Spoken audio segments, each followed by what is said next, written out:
Hey everyone and welcome back. If you're new here, my name is BertieZ. I make Hunt Showdown content, and I would really appreciate it if you sub to stay up to date with my upcoming videos. And in today's video, we're going to be going over my favorite loadout in Hunt. I'll have the video divided up for you in the description to help you see the sections.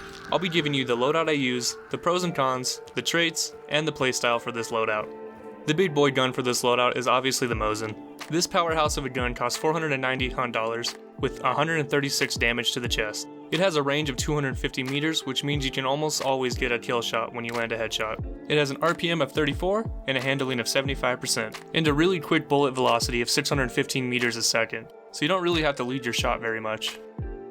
For tools, I take a health kit and dusters. I also take the concertina traps and poison traps. When you place those two traps together in like a doorway, it's basically an insta-kill. I sometimes also will sub out the poison traps for fuses.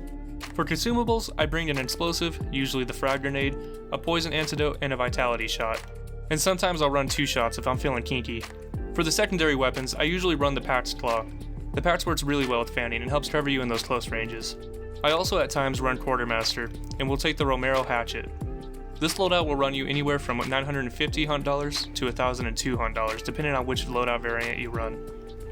Okay, now let's take a quick look at the pros and cons of this weapon and loadout.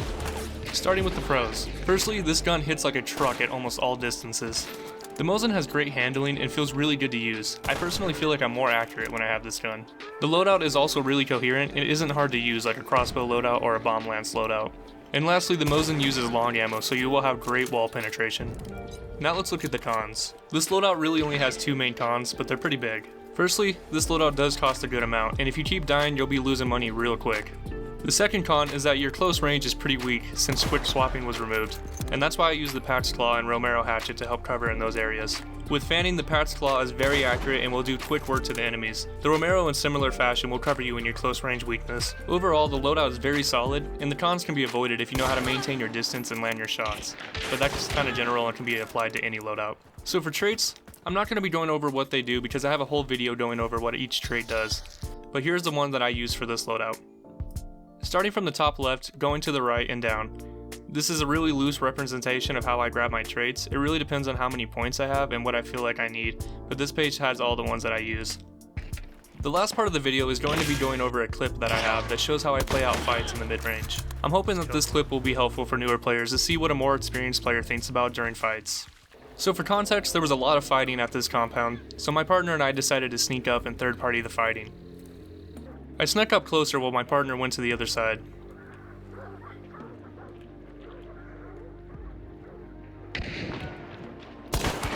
After landing this shot, I went to throw an explosive over. Now this shit is so bad, but I swear the rest of the clip gets better.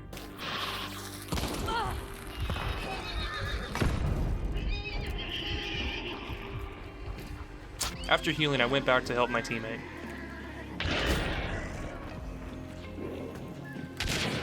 I tapped this guy in the upper chest, and I think the armored finished him off for me. While I was killing the armored, I thought I heard footsteps, so I stopped moving and tried to pinpoint where I heard it from.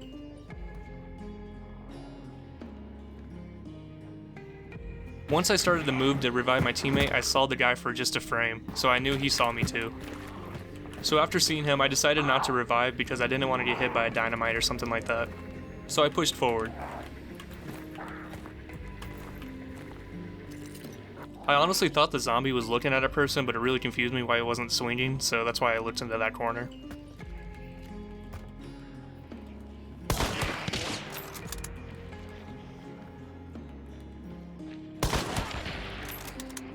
Once I tagged both the hunters, I ran over to revive my teammate while they were healing. And this part's pretty important, so immediately after I revived my teammate, I ran up and got an aggressive angle so that he can heal. I knew they were both right behind this area, so I was covering both sides.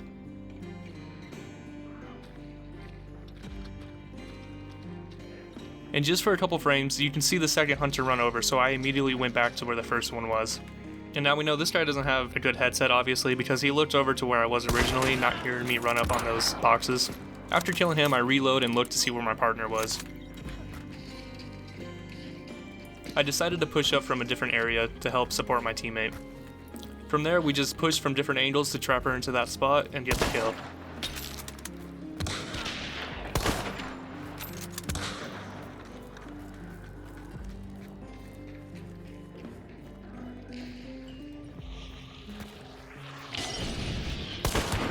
Alright, I feel like that clip shows pretty well how the Mosin can put a beating on other hunters, and I think that about wraps it up. So I want to say thanks for watching this quick little loadout video, and be sure to let me know what you think in the comments and check out my other video I linked at the end. Please like and subscribe if you enjoyed it, and have a good day.